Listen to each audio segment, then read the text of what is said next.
as we prepare to enter into the Holy Triduum, we spend a few moments in reflecting on the significance of the Holy Thursday, on understanding the institution of the Eucharist.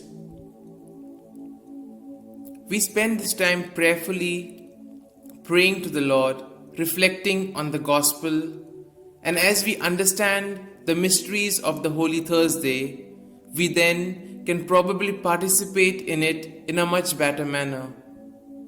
As we reflect on the Gospel of today, we also reflect on the mysteries of Christ.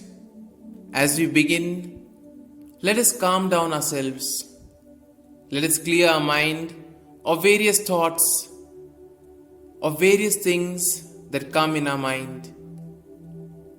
Everything that causes anxiety, stress, feelings of happiness, feelings of sorrow.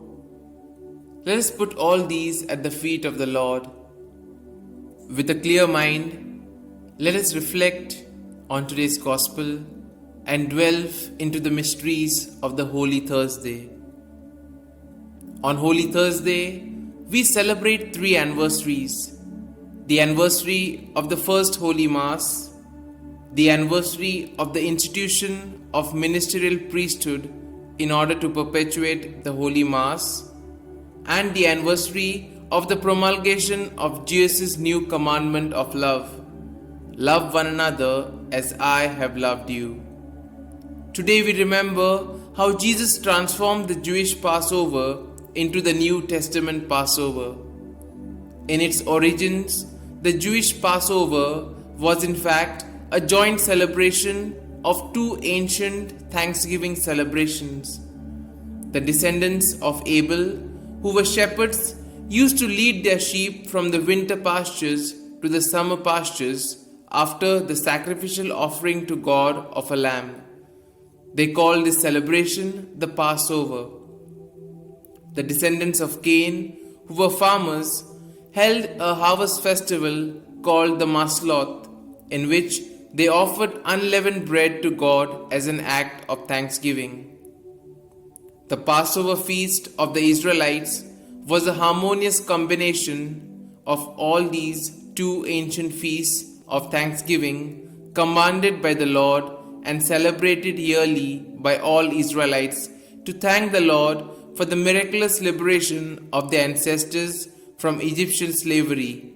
Today's first reading from Exodus 12 gives us an account of the origin of the Jewish feast of Passover, when the Israelites celebrated God's breaking the chains of their Egyptian slavery and leading them to the land He had given to Abraham, Isaac, and Jacob, thus establishing a covenant with them and making of them His own beloved people.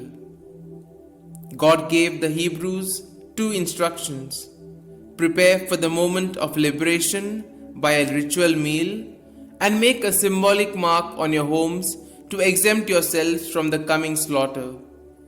This tradition continued in the church as the Lord's Supper, with the Eucharist as its focal point. In the second reading from 1 Corinthians 11, Paul identifies a source and purpose for the communal celebration of the Lord's Supper beyond that which passed on to him upon his conversion, namely that he had received this from the Lord.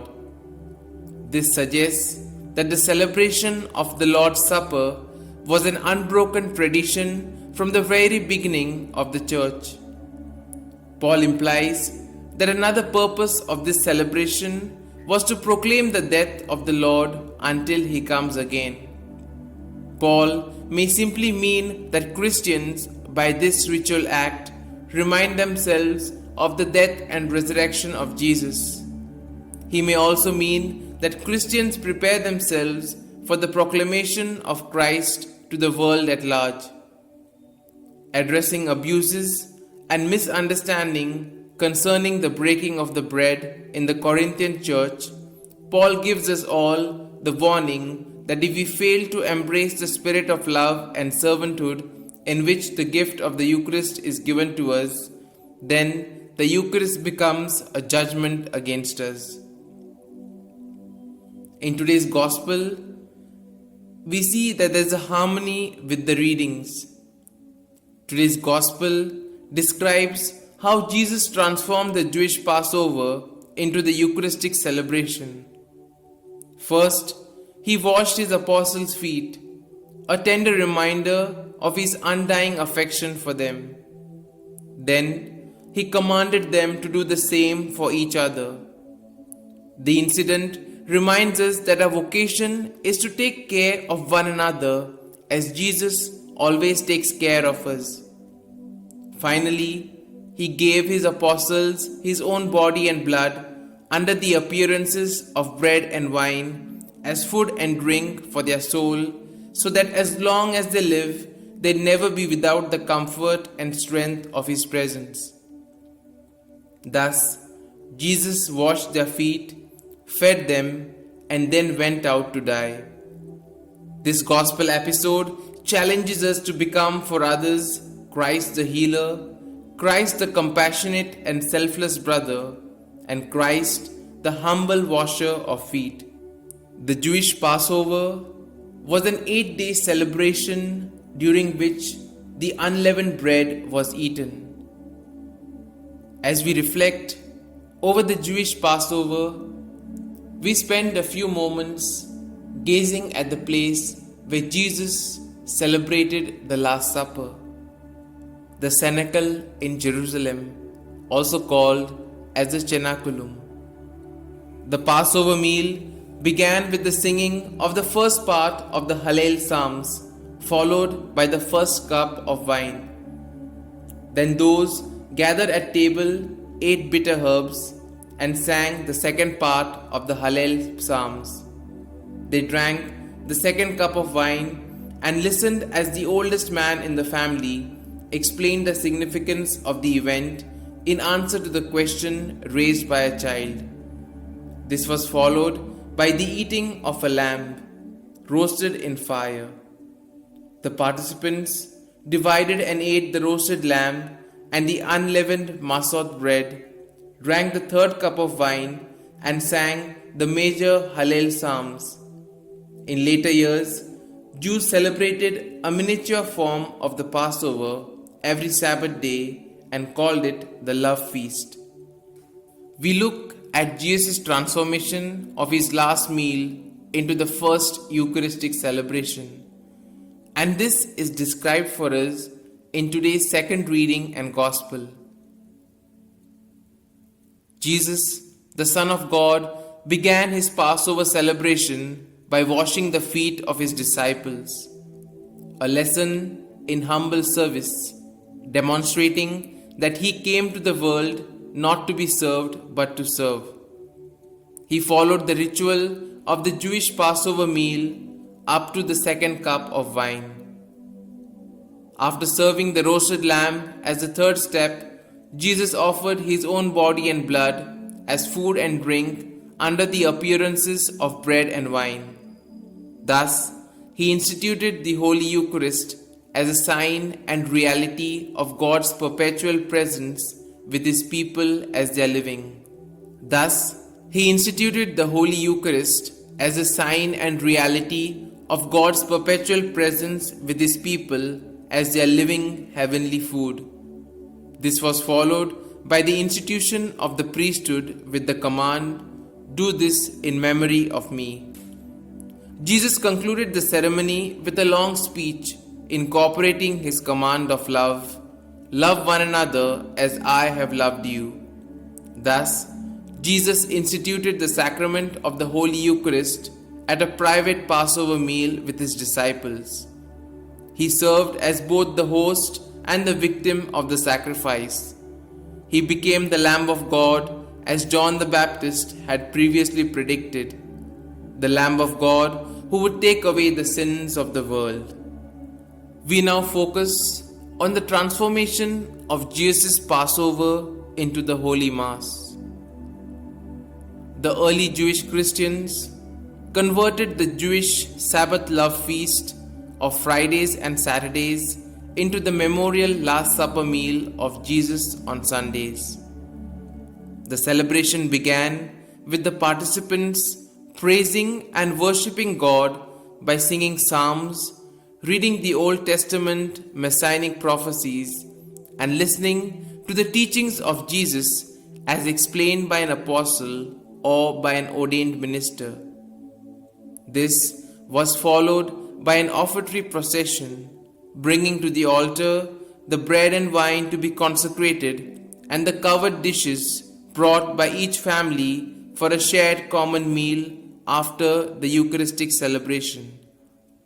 Then the ordained minister said the institution narrative over the bread and wine, and all the participants received the consecrated bread and wine, the living body and blood of the crucified and risen Jesus.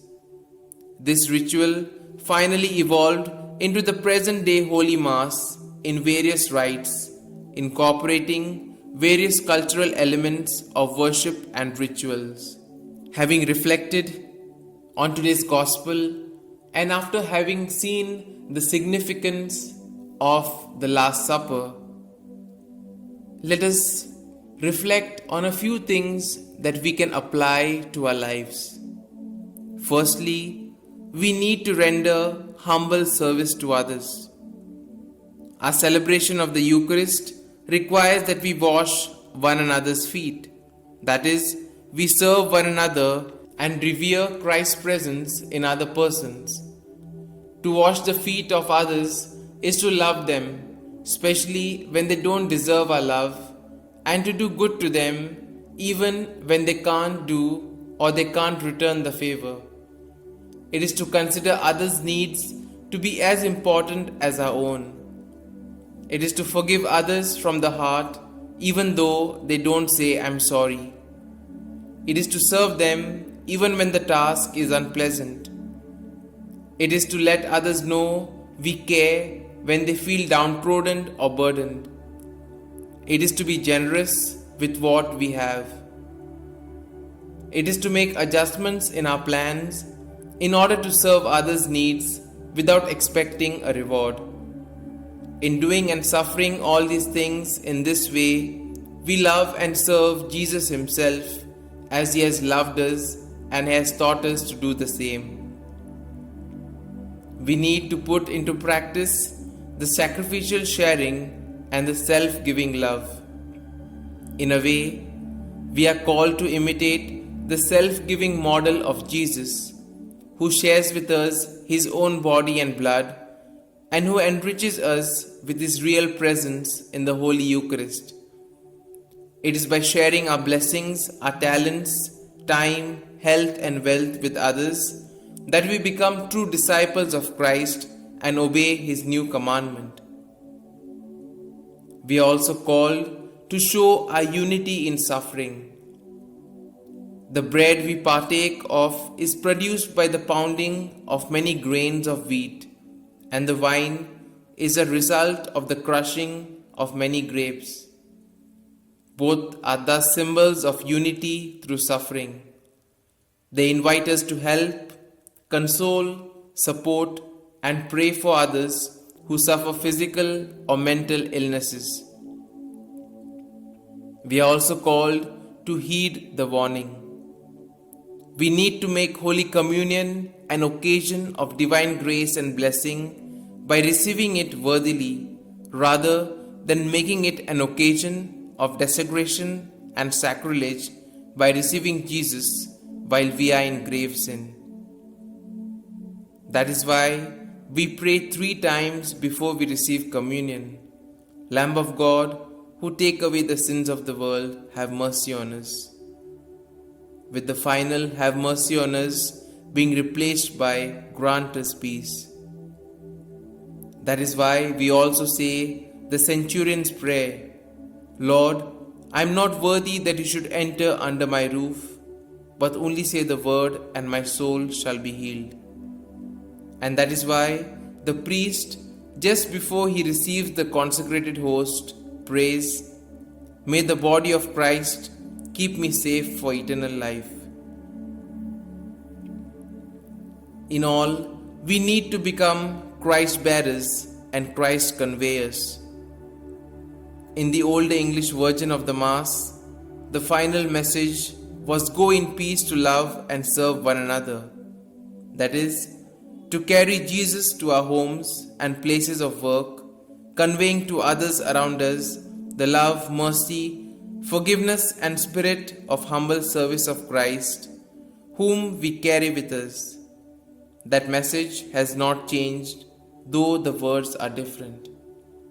And in a way, we ask the Lord to bless us so that as we enter into this Holy Triduum, after having understood the meaning of the sacrifice done by Jesus, that we may be able to participate in it more meaningfully, and above all, that we may do to others just as Christ has done to us. Amen.